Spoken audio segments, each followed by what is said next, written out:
Hello, this is Chef John from foodwishes.com with Irish pork stew.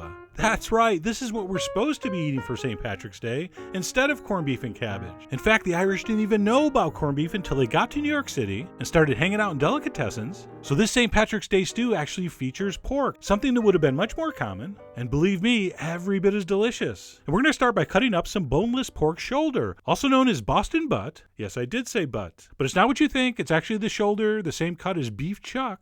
And we're going to go ahead and cut that in like 2-inch pieces. I'm not a big fan of small cubes for stew. All right, I need something that a fork actually feels good sliding into. All right, a lot of recipes say 1-inch cubes, too small. And once all those pieces are cut up, we're going to go ahead and season that generously with salt and freshly ground black pepper. And what we'll do is we'll just sprinkle on a ton and then just mix it around a coat. And once that's coated, we're going to brown those pork chunks in vegetable oil over high heat. And if we're not in a hurry, we'll do that in 2 batches. And don't rush it, let it get a nice brown crust. So I'm going to do half first, transfer that to a bowl, put the other half in. And then once our pork is brown, go ahead and turn the heat down to medium, and we'll continue on with the rest of the prep.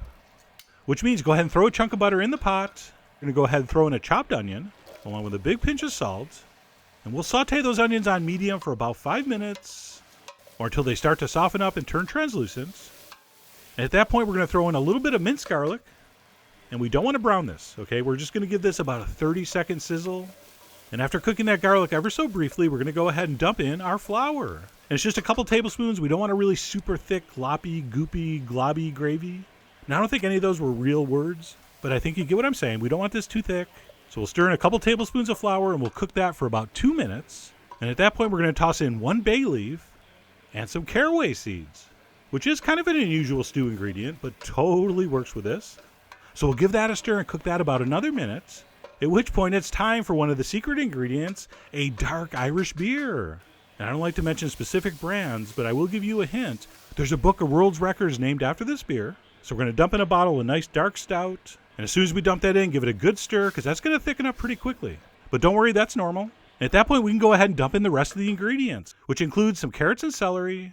Cut in some fairly decent-sized pieces. Don't cut your stew vegetables too small. They just fall apart.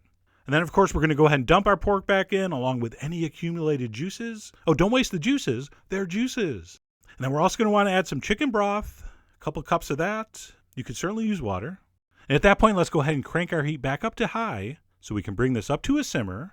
And while we're waiting for that to happen, let's go ahead and add the rest of the flavorings, which is going to be a nice big splash of balsamic vinegar, believe it or not, a little more black pepper and salt, and a little bit of fresh parsley. And I know we add that at the end of a lot of dishes, but here we're going to cook it in. It's going to give you a little different flavor than if you had just add it fresh at the end.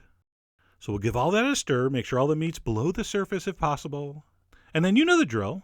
Leave it on high heat until it comes up to a simmer, and then back that heat down to maintain a perfectly steady but gentle simmer. All right, you want to shoot for something that looks like that, and we're simply going to cook this uncovered for about 2 hours or so until the meat is fork tender. So every once in a while, you want to walk by, give it a stir, and evaluate. And this is what it looked like after about an hour.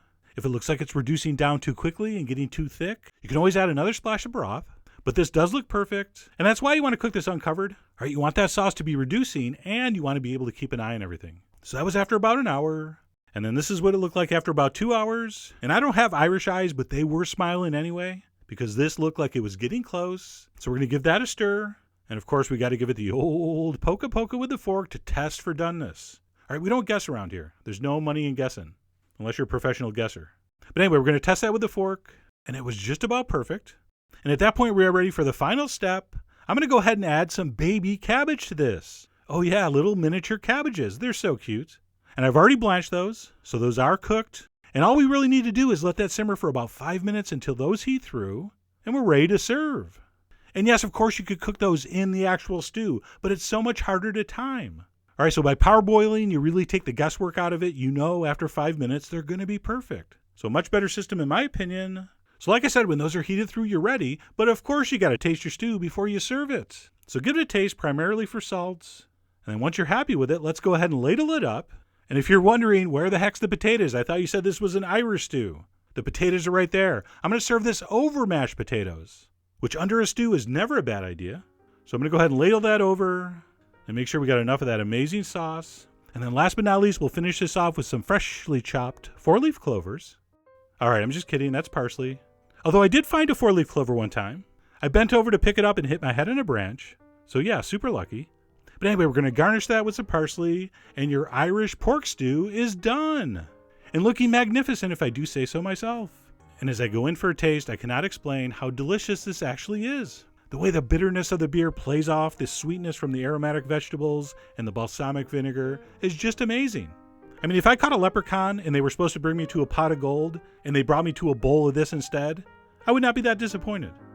And if you were looking for something maybe a little more authentic this St. Patrick's Day, I hope you give this a try. So head over to foodwishes.com for all the ingredient amounts and more info as usual. And as always, enjoy and Aaron go brah.